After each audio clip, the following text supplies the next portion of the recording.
Hi guys, in this video we are going to talk about the next two laws of exponents, and I encourage you to please watch my previous video which covered the first two laws. So let's go ahead and take a look at the third law, which says that if we have an x raised to the power of m and that is multiplied by y raised to the power of n, and this entire expression is raised to the power of p, then the resultant answer will be an x to the power of m times p times y to the power of n times p. So let's use a concrete example to further prove this law. Let's say, for argument's sake, we have an x squared times y, and that's all raised to the power of 2. Well, remember, an exponent suggests how many times you should multiply a number by itself. And if this entire bracket is raised to the power of 2, then this would be simplified, or rather expanded, to mean the following. If this was a 3, we would have 3 separate brackets. So if we expand this further on, well, x squared means x times x times y times x times x times y. And now we can go ahead and just count our variables separately. We can say that we have 1, 2, 3, 4 x's and 2 y's. Or we could follow the third law, which simply states that we take the first variable,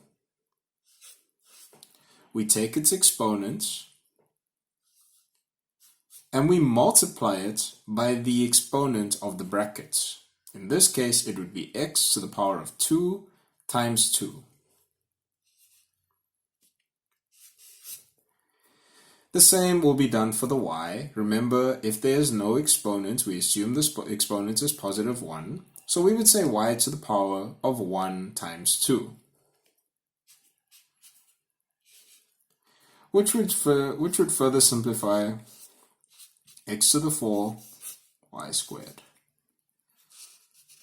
Which gets us back to that same answer. And that's what this law suggests.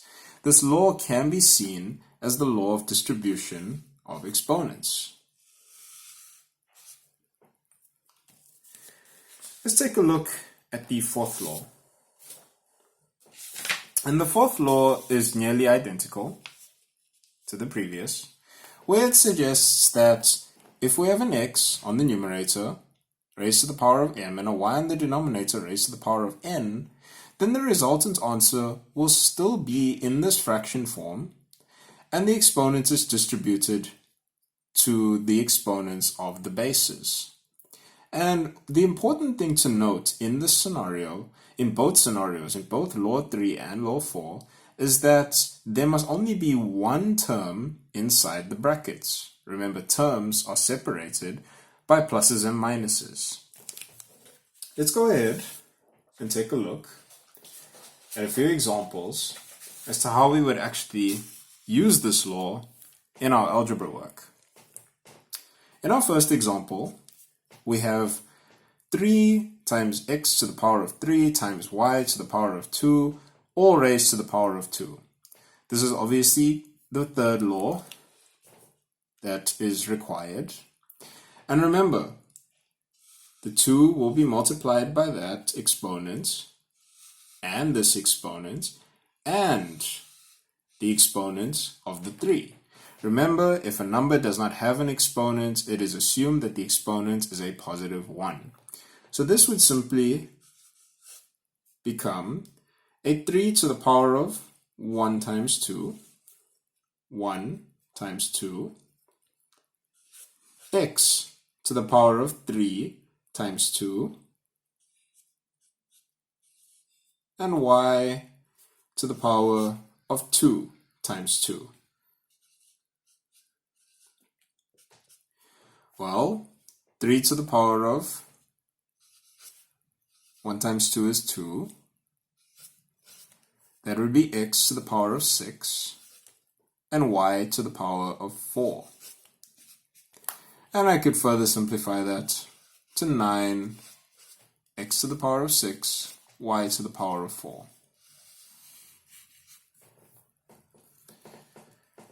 Let's go ahead and take a look at the second example. Clearly, we need to use the fourth law in this case, and the same type of scenario exists like in the previous example, where we are going to take this exponent and distribute it to each one of the exponents inside the brackets. So this would be 2 to the power of 1 times 3 times x to the power of 3 times 3 all over y to the power of 2 times 3. And that would simply reduce to 2 to the power of 3 x to the power of 9 all over y to the power of 6. And if we wanted to take this one step further, we could say that 2 to the power of 3 is simply 8, x to the 9, all over y to the 6. And that would be our final answer. In my next video, I would like to cover the final 2 laws of exponents. So I thank you for watching, and please stay tuned.